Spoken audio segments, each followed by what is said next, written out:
Our government, we pay our government massive amount of taxes, and they say, what can we use this for? I know, let's impoverish everybody. Let's take away the assets. Let's force people to pay double the price for housing. We are the government, trust us. We had a reason. Yeah. But we won't tell you what it was. Oh yes, we had to do it. We had to impoverish a whole lot of people. Jim, thanks for having us today. Good to be here. Very good. I told my family I was catching up with Jim today. You know, you've got that iconic brand where people certainly know it. You've obviously got your face on the logo, etc. You've done incredibly well. So we run a commercial real estate business, Jones Real Estate. Tim and I are directors of the firm. We like sitting down with people that have had a significant amount of success, and you're certainly that. I was doing a bit of research on you. So you were born in England. Yeah, I'm afraid to say I was, yes. But my mother's Australian, so I'm not a Pom. Is your Jim in brackets David? David James Penman's my legal name. There you go. But I use my middle name. Very good. Well, my middle name is Albert, so I stick with Paul. Stick with Paul. 5,200 plus franchises? Yeah, about 5,500 now, yeah. So what made you start? Well, I started gardening in 1970. In fact, I've actually done gardening jobs since I was 8 years old, like for neighbours and so forth. When I left school in 1970, I took a gap year. I put an ad in the newsagents, like the local hardware store, did some hourly rates, and then a few years later, I wanted to buy a car, so I bought a lawnmower to help pay for that, and also because I could take the lawnmower around. And that was about 1975. I did it as a student job until 1982. Intended to be an academic. That completely fell apart, no possibilities. So I turned my part-time student job into a full-time lawn mowing business. There you go. It did pretty well in the scheme of things. It's taken a while though. You know, we are talking about the 80s, 70s, 80s? 43 years later. So it's not overnight success. How did you transition from, I guess, as you said, with one lawnmower, how did you get into that first business to first franchise? What were the steps along you took? Well, I started working full-time 1982. Very, very tough in the beginning. There was a drought and stuff, really on the edge. I was deeply in debt at the time, so it was not a good situation. But then the drought finished and I started to get busier. And one thing I did right, I did a lot of stupid things, but I was very, very good on customer service. Yeah. So whenever I got a lot of regular clients all the time. I was picking up regular clients. They looked after people, did a good job. So then I started getting busy. I started putting subcontractors on, which was difficult because their service wasn't so good. But what I figured out, eventually there was more money in building up and selling lawn mowing rounds. So that was what I did over the next few years. And then about 1987... this company called VIP came and they were franchised. And I'd thought of franchising, but I couldn't see what the benefit to the franchisees was. I could find them the jobs, but after that, why did they need me? Yeah. But VIP sort of showed that there was a model that could be used. They terrified me. They had hundreds of franchisees at that time. And I thought these guys would crush me because they're just so much better funded, so much more knowledgeable. They had this office, so interstate, all these things. I actually rang them up and said, hey, can I, just help you to join? I'll build your client base in Melbourne. And they said, no, not interested in that. So I said, all right, let's just see what they're doing. So I went into the Franchising Expo, which was 1988. It was in the old exhibition buildings in Melbourne, and took off my badge that they gave you, went up to the stand and said, can you tell me about VIP? How does it work? So he gave me the information, gave me this brochure. Then the state manager came in and kicked me off. He said, that's Jim Penman, don't tell me anything else. And where are they now? Are they around still? Yeah. At the time they had 250 franchisees. I think they've probably got about the same. There you go. It's a bit of a Blockbuster and Netflix sort of dilemma there. Yes. But, surprised me actually when somebody asked me at the beginning how many times, when I first started, how many franchisees I might have one day. And I said, look, I don't know really, but if it works well, one day I could have as many as 100. And with, I guess, finding those franchisees, how did you advertise? How did you find that customer base? Because, I mean, back then to what it is now with social media, with advertising in general. Well, customer in those days was very simple. First of all, I started with leaflets. That worked pretty well in the beginning. Then local papers, the trades got local papers. and then the yellow pages as we became sort of citywide. So there's your three basic methods, none of which worked, of course. So business back in the 80s or pushing into the 90s is a little bit different than it is today. What are the biggest shifts that you've seen, and how have you, sort of changed your course over time? Well, the internet changes everything. It's the IT revolution that's changed everything. For a start, our methods now of finding work are all to do with Google and Facebook and social media of various kinds. So virtually 100% change in where jobs come from. Yeah, that's for a start. The other big difference is that the development of ITs allows us to do things that we couldn't do in the past. So, for example, when I first started Jim's as a franchise, we had a system where we wanted to give work to the local franchisee who wanted it. You might have 20 franchisees covering a certain area. Who do you give it to? Do you give it to the territory holder? But what if they're overloaded? What are people who need work? So I developed a system which was extremely manual, that every franchisee would say what suburbs they were taking, where they wanted, where they're available for work, and all the rest of it. And that was all manual. It was actually, we actually had it on a blackboard. Now, I had, the amount of money it cost to put that system in place cost me more than I was charging in franchise fees. I almost went broke in the beginning. But then I automated it, and now it's automatic. Yeah. So somebody comes in and says, I want my say, lawns mowed in this area. Now, we look up 20 people who could do it, and the system will automatically say, hey, this guy's territory rights, he's down for work, he gets it. Or if there's no territory holder, okay, there's 3 people who down for work. This one's had the fewest jobs in the past 3 days. Yeah. So it does all these kind of calculations, bang, like that. So all the client knows is they give their details or book them online, and we say, okay, we'll assign so-and-so. So in terms of revenue in your very first year, and, in recent years, are you able to give a bit of the golf and just to show what the scale? Pretty much in my first year, because when I was first starting a franchise, it wasn't making anything at all, basically. The very first year that you started your own business as the sole trader to what it is today, what sort of growth are we talking in annual revenue? Okay, well, you've got to allow for inflation, but I think I was making about $600 a week back in those days. So equivalent of $30,000 a year, which you could, more than double in present terms. Yeah. We make about $12 million a year right now. Yeah, nice. Amazing. Not too bad. Yeah, but it's not that much, actually. They put me down for the BRW rich list, or they tried to, and I said that's ridiculous. Paul paid to try go on it. Yeah, they said no, you're not on it, unfortunately. No, I just said that's absurd, and they said we should do it on turnover. I said, well, that doesn't reflect the value of my business. But Jim's is kind of it's not primarily designed to make money. I went through all my fencing franchisees just a couple of weeks back, and I said, your fees you're paying are on the high side. I just don't think it's fair. So we actually drastically cut their fees by about $300 or $400 a month. Okay, nice. And of the franchises, Jim's Mowing's obviously the global name. Is that your baby? Are there other ones that you along the way that are your favourites? It's probably a hard question to probably answer. They all are, but is there one you're more proud of than another? I'm a lawn mowing contractor by training. I don't know anything about most other businesses. I really don't. But you'd say my heart bleeds green, because I did it for 15 years and I love it. I still actually, at the weekends, my hobby is I go out and gardening. I've got do your own gardens? Yeah, not at home actually. I like vegetables. Yeah. I've got a massive potato patch, and I grow things like pumpkin and the silver beet and everything. Okay, I love being able to grow my own food. So that's just to me, it's fun. All right. So mowing is my heart, but now mowing's not actually, it's still our biggest division. It's got about 2,200 franchisees, but cleaning is catching up fast. The cleaning divisions together are coming close on 2,000. So from the start, were you driven by, some people are driven by financial success, some people just, start a business and it grows into something huge and they keep going.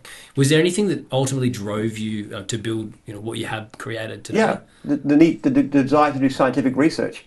Okay. Because my PhD, which I did, which was in history, technically speaking, I was in the history department, came up with a theory of society and social change that indicated that the reasons for problems in society and success and failure is to do with biology. Yes.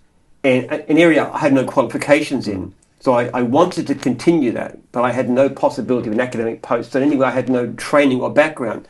So my fundamental desire, until that time, I never had any desire to make money. I thought I'd be an academic. I'd just work on research. I'd work on books and this kind of, that was my aim.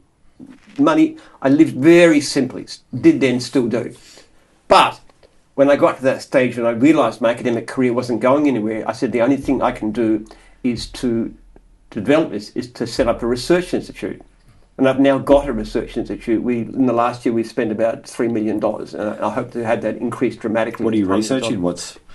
Basically, what we're doing is looking at the effects of mild food restriction and how to get the benefits, psychological benefits. A lot of problems going on in society right now. You've got problems of collapsing birth rates. You've got rising rates of mental illness. You know, the work ethic is in decline, demoralization. There's a lot of really bad things going on in the world right now. And I believe these things have neurological roots. And it's to do with the epigenetics, to do with the way the environment affects on our genes. Yes. Switches genes on or off. Now we're working on ways to reverse that, to help people to be happier, to have a stronger sense of community, to return to faith, to sense of meaning and purpose in life. Okay. And you sort of touched on being an author or books. You've got one coming out this year, I've read as well. But how many have you done leading up to that one? I can obviously see one of the ones there. You've got one coming out. Is it later this year?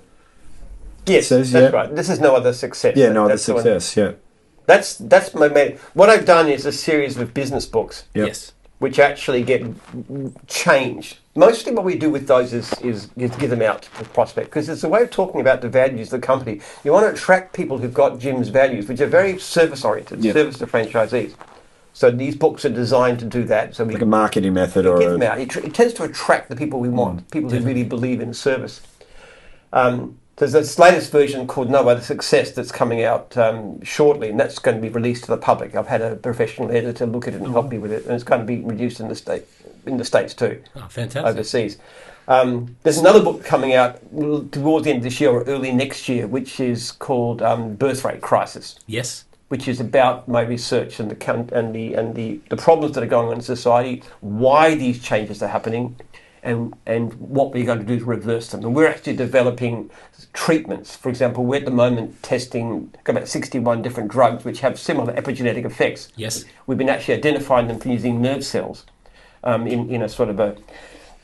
Yeah, you put these little containers, you put these nerve cells in, and then you check epigenetically to see whether you get the proposed changes. So we tested about 1,000 drugs. We've got 61 that look promising. Yes. We're going to start testing those. We're also starting a process where we're looking at the CRISPR, which is directly going into the cells and changing the epigenetic settings.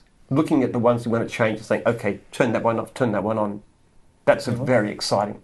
That'll probably take... So we're running... The only reason for the delay of the book is largely written is that we're waiting for the results of the experiments. We're looking at particularly the dopamine reaction system. Okay. In a sense, what's happening in society right now is that we're flooding ourselves. It's similar to a drug. When you take a drug like cocaine, what actually happens is... Have you taken cocaine before? Oh, no. Neither have I. I don't drink alcohol or anything like that at all. I don't even drink coffee, okay? So what happens when you flood your system with something like cocaine, it produces a surge of dopamine. And what the brain does, because it likes to be in balance, it sort of desensitizes the dopamine reaction system. Yes. And the more cocaine you take, the more desensitive it is. So it doesn't work. So they need more and more doses just to feel normal. Yeah. And what we're doing is the opposite. We're actually working out ways to make the dopamine system more sensitive. And that will tend to make people a lot happier. So when you have traditional religions tend to do this kind of thing too. They make the dopamine system more, so you find things like family, children, community, church, work more meaningful. Yeah. More enjoyable, and therefore you encourage to do this kind of... That's what we're trying to do, help people to change character, to get away from this cycle of misery, which is driven by affluence and things like that. So return to a healthier psychological state. I was looking at one of your books The Decline of the West. Yes. What are your thoughts on Mr. Donald Trump? Well, it's a sign of the same thing. What actually happens when a society starts to decline is you get a change from impersonal to personal loyalties. Yes. So, for example, in the end of the Roman Republic, The Roman Republic stood for 500 years. It was very successful in fact, and they had this Senate. They had laws. It was imperfect, a lot of conflicts and stuff, but people had norms of behaviour, and then around the end of the 2nd century BC, early 1st century, you get these people like Marius and Sulla, and then Pompey and Caesar arising, and the loyalty of the troops is to them personally, and therefore that makes the state unstable. Yes. Now, the same thing happens with Trump. You've got people who are now loyal to Trump more than they are to the electoral system. So if Trump says the election was stolen, okay, I'm in favour of Trump. Yes. That's a very dangerous phenomenon. And that is the beginning of the same decline, which in the end, in Western societies, if we don't do something about it, will lead to the end of democracy. Yeah. As well as to economic stagnation and the rest. What do you think of the woke capitalism that's happening across the globe at the moment? Woke capitalism. What's woke capitalism? Well, just I guess more for the woke politics.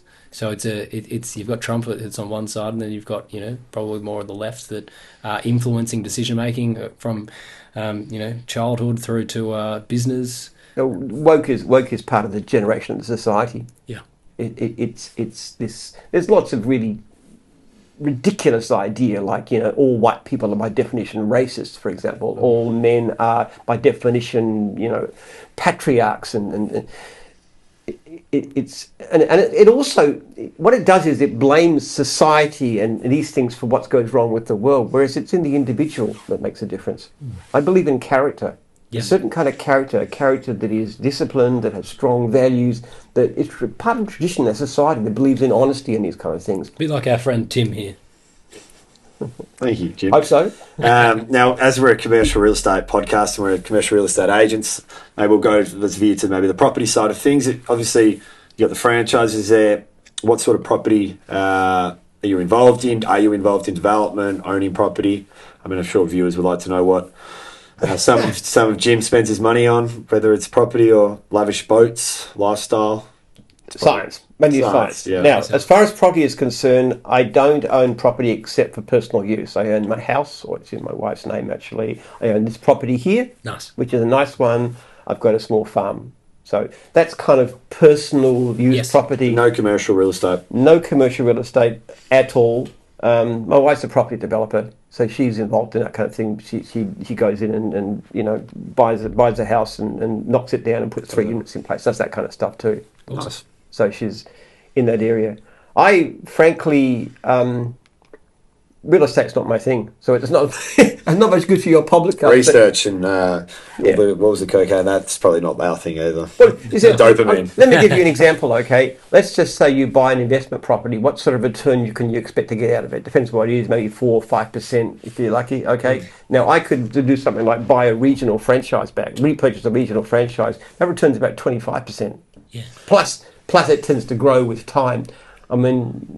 Property doesn't have much attraction to me. Old man's got the same sort of concept as that. He doesn't hold on to assets. He buys and flips. He runs service stations, but he'll never hold because it's just too much money locked in to something with not much return. I would say the personal investment market is private investment market is also, but private housing is a very poor one. The only thing that justifies the returns is the tax benefits. So our properties are grossly overvalued.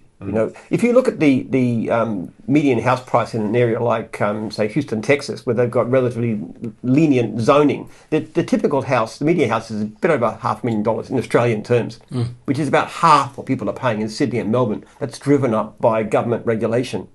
So we've got a vastly too strong regulation system which stops people building houses. So the government has this policy that says, okay, let's arrange an immigration policy that we get 500,000 new immigrants every year, and let's use the iron hand of government to stop people building enough houses to put them in. What could possibly go wrong? Yeah, that's the same. Yeah, we hear that every day with developers. You want us to build homes, but you don't help us doing it. Yeah, well, just like the fact that it takes so long. Now, one of the things they've done in Texas, as an example, is if you apply for a permit to do something and you can't get it in a reasonable, like a month, you can go to some private, say, architecture or something, license to actually put it through. Yeah. So why can't we do the same thing here? Fire all the bloody bureaucrats, put a very simple system in place that allows people to build in any reasonable way, you know, near stations and stuff, and inner city, build more dense housing. Don't put things like ridiculous requirements to put, you know, somebody's living it for a station. You've got to buy a unit, it's got to have a allowance for a car. Well, why you don't want to own a car? Why do you have to pay for a car spot? Why do you have to have single housing units? Why can't you have terrace houses like they do in so many cities in the world? Why can't you have proper dense housing that makes housing affordable, allows people to live near where they work or near public transport? It is so much better. So you'd rather privatise, so you'd say privatise it almost? Yeah. Speed it up. They did the thing in Auckland, and Auckland prices, I reckon, about 40% below what they would have been. This has been going for the last, since 2017, so they've been going about 8 years, and property prices in Auckland are way below what they would be if they hadn't done it. So there's an example. Yeah. They do it better, places like Minneapolis in the US. Obviously, Texas is a good example.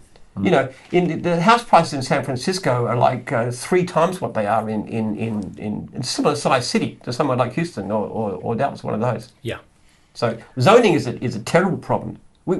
Our government, we pay our government massive amount of taxes, and they say, what can we use this for? I know, let's impoverish everybody. Let's take away the assets. Let's force people to pay double the price for housing they would if we didn't get involved.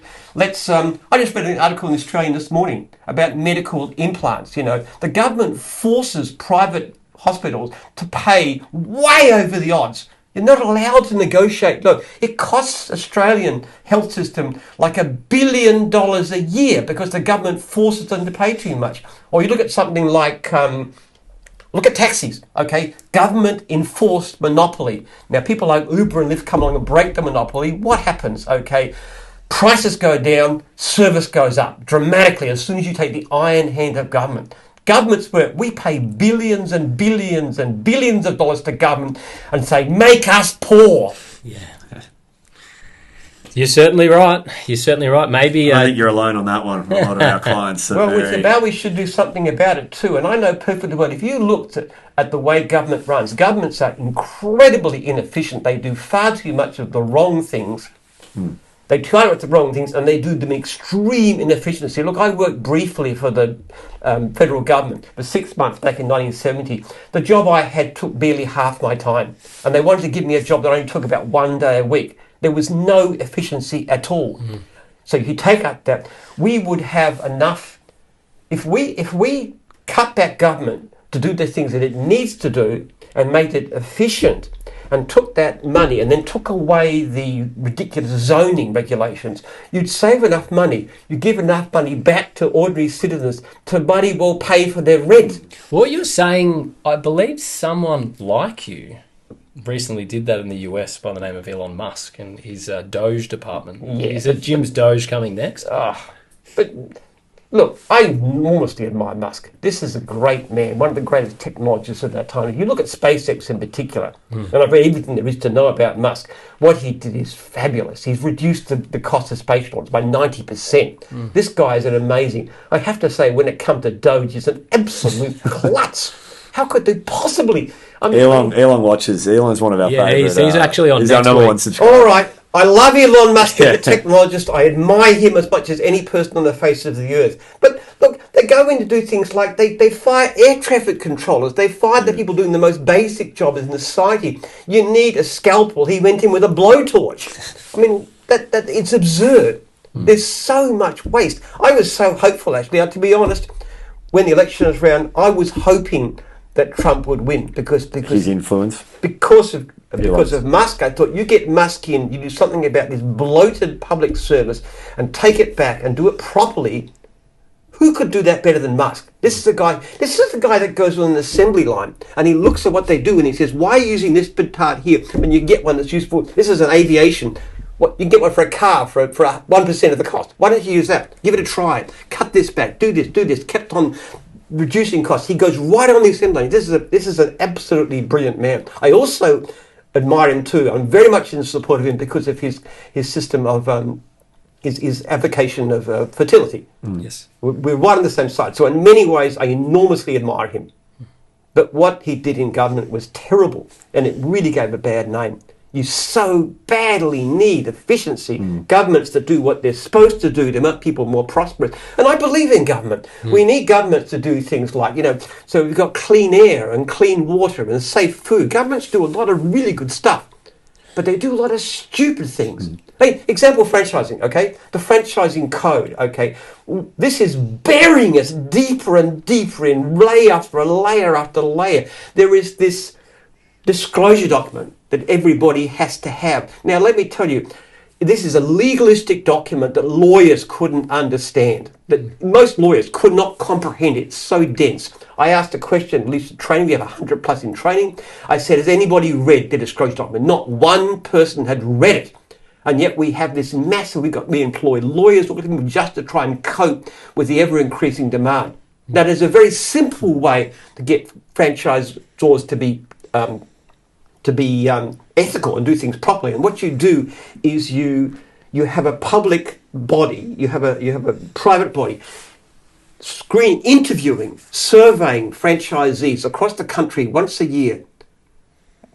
Franchisor has no say in this, and you post the results. Now, you do that one thing, which we do all the time. We do it with clients, we do it with franchisees to get better service. There's one thing which it costs the government nothing, and you would have a massive, massive effect. The whole thing about this disclosure document, it's a gift. It's a really gift to lawyers. They love it. It's a feeding frenzy for lawyers. And the other thing that really helps is the most unscrupulous rip-off merchants possible. Because if you want to do something bad to your franchises, really bad, you bury it in a disclosure document because nobody ever reads. Yeah. So it's a typical example of government doing something, putting vast costs on the people who are on businesses while actually making it worse for the franchisees they're supposed to protect, because they only think, how can I enrich lawyers? How can I make more money for financial consultants? These people are not, they're deserving poor. Let's pour billions of dollars into their pockets. That's what government does.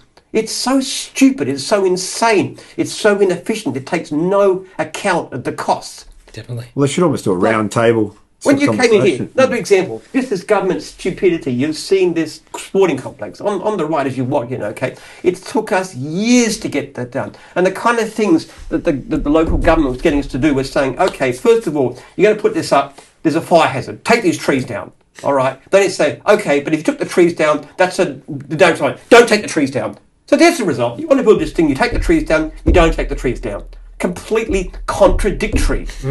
They force us to do something and then tell them you can't do it. So you've got to negotiate, spend months trying to bring these. Council doesn't care. What do they care? They get paid salaries regardless. Yes. So all these parasites, you could wipe billions of dollars of costs, and you could have real growth and real change in society. I'm scared to ask you how did you go with COVID with the government during that sort of process? Is that Yeah, you went well? Example. Perfect example. Okay. I thought that might. What is the one country? We're on your side, by the way. Yeah. There's one country Elon might in not the be. world that had the least COVID restrictions. One OECD country, Sweden. Okay, now tell me the one country in the world that had the lowest excess deaths from COVID. Sweden! Same country. What they did was insane. There was no medical reason for the stuff they did. The curfew that Dan Andrews put in Victoria, there was no advice. There was no health advice. Why were alone contractors not allowed to work? Why were we cut off for 2 months? No income. Vast amount of money taken from borrowed and to try and keep them in some sort of money. Why was that done? Okay, where's the health advice? Do you know what? There was no health advice at all, because we went to court to sue the government on behalf of one of the people affected, franchisees, as to, there's a law that says in Victoria you can't take away somebody's livelihood without good reason. So we went to the government, we sued them. We said, on this guy's behalf, we said, what was their reason? And they said, yes, we had a really good reason. What was the reason? We can't tell you. They went to court to fight against telling us there was a reason. In other words, they had no reason at all. So they fought against not telling you. They actually went to court, and the court said, yes, we agree with you. You can take away a person's livelihood, can't you, without good reason. But you don't have to explain what the reason is. You don't have to present it. You just have to say, we are the government, trust us, we had a reason. Yeah. But we won't tell you what it was. Oh, yes, we had to do it. We had to impoverish a whole lot of people. We had good reason, but we don't have to tell you. I mean, how's that different from dictatorship? I mean, Definitely. crumbs. It's What was the no outcome? different Did you guys win, or China or Russia in that sense. did the franchisee win? Or No. no? Because because the court basically said the government doesn't have to tell you the reason. But they're right. Yeah. Sounds like my arguments. Yeah. Anyway, I can definitely feel, and no doubt Tim can too, if I was going to summarise what was my chat with Jim like, and passion. A lot of yelling. Passion was my. A lot I of said at passion. the same time. I said passion. So, being successful in business, what are the key traits or attributes that you think it takes for someone to do well? Because there's a lot of people out there, but only a few reach the pinnacles of success that Fundamental you have. based. A pinnacle is not how I describe myself. I am not one of the rich people because it's never been my aim. Not necessarily saying success and rich is the same, but you have created a significant brand. Okay. There is very different forms of business, okay? There are people who are in business and they aim to make money at any cost. They are just ruthless, rip-off merchants, vultures, nasty, evil people. Can I give an example that I'm very familiar to? It's people like Retail Food Group and others with these multinational companies. They come in, they buy up a brand, okay, and then they rip off the franchisees blind. Like a super cheap auto. Yeah. It's absolutely shocking. And what you've got is people, and I relate to franchisees because that's my constituent, that's my main world, really, my franchisees. I hardly know anybody outside of gyms. These people who save for years to put $500,000 into a business. These are just ordinary people. And then these rip-off companies come and say, I'm going to rip you blind. And Sell the dream, I guess. And they make them buy stuff for double what you can buy it for in Coles. They make them sell a pizza for less than the cost of the ingredients. They don't care because they get a percentage of turnover. They make them do ridiculous changes. They rip off their business from them after they've got to the end of their term and they take it back. They do the most appalling, shoddy things. Now, there's a lot of companies these days, more and more, that do this kind of garbage. And if you look at someone like Jack Welch as an example, and this is a guy who was so admired at the end of the 20th century, but what he did to GE was he destroyed largely a great long-term company. He did things like he focused on short-term profits where he got massive, he got bonuses. He became insanely rich by doing this. He laid off tens of thousands of people and with expertise. And then he moved to other areas where people were cheaper but less experienced. And the reason that Boeing had so many trouble is one of his acolytes went and took over Boeing and did the same thing. Manipulated the financial results, just changed them. He had this ridiculously smooth thing because he used the GE financial capital to do it. Yes. There's people who go into, they buy a local newspaper and they fire most of the staff.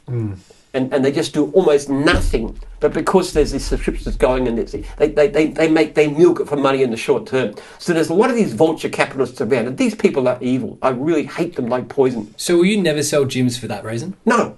In fact, there's a clause in my contract, all my new contracts, that says that the majority share of Jim's group cannot be sold to anybody without the written consent of a majority of franchisees. Not only that, but our family trustee actually has directors, which are my children, represent the research, but also elected by Jim's franchisees. Because I'm alive, it will never happen. I'll never, ever want to sell it anyway. And I want to protect my franchise after I'm gone. I'll probably another 20 years. I'm in good health. Yeah. Yes. That's my aim. And do your family members work within the business? You've got 10 children. I've got 10 children, yeah. Yeah. I've got some great kids. Yeah. One of them actually is running Got a couple of Pauls, not so good kids. a highly successful franchise, and they're going to become quite wealthy. My daughter is doing Jim's removals. But I'm very concerned that not happen. So I'm really getting off the point here. What I'm saying is there's a lot of people around in business who are evil. You can make money by doing really nasty things, by hurting people. And you can make money, at least short term. What would the market value of gyms be worth? What have you been offered in the past? Oh, I don't know. Nobody's offered. I just go away. I'm not interested. So, round number sake, say $1 billion. You know, No. For the purpose of an example, say if I offered you $1 billion for gyms. Yeah. wouldn't you then be able to use that money to fund scientific research to No. better the... I'm not going to betray my franchisees. Okay. I'm just not going to. There's no money that can make me do it. Okay. Honestly speaking, it just wouldn't be worth it. I've seen what happens. These companies, these franchises, these are built up by the founders who cared about their franchisees, taken over by these vultures. I couldn't do it. To me, life has got to have a purpose.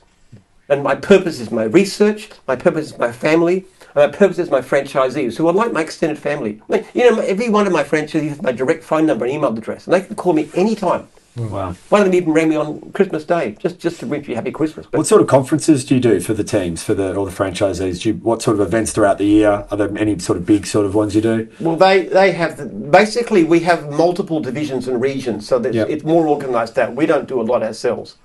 We act as a sort of the support system for the entire group. Yes. So we do that.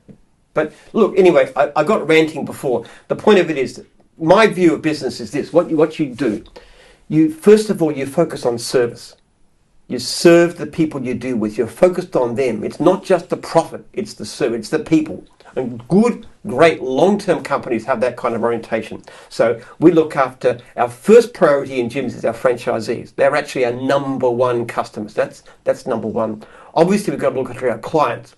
Because if you're looking after clients really well and giving them great service, that means more work, more income for franchisees. And then you've got a responsibility to staff. You've also got a responsibility to suppliers. There's a whole lot of... I object strongly to the Chicago School idea that the only people you've got to be concerned with is your shareholders. No. You've got a responsibility to everybody. And a good long-term company has this. You've got to think long-term. You cannot be chasing the next thing. So service is key, and then what you do is you incrementally improve. You look at what you do every day and say, how can I do this better? How can I improve?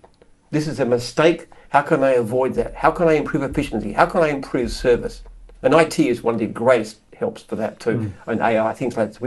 We use everything possible. There is not a day goes by, and I'm talking Christmas Day, holidays, where I'm not thinking, how can we improve? And I make a lot of really bad mistakes. What's the biggest mistake you've made in business? Wrong staff member.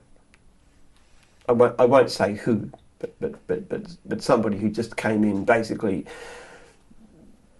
did a lot of really bad damage. I've made some appalling choices, and yeah. The good seem to outweigh the bad ones at this, from where I'm sitting.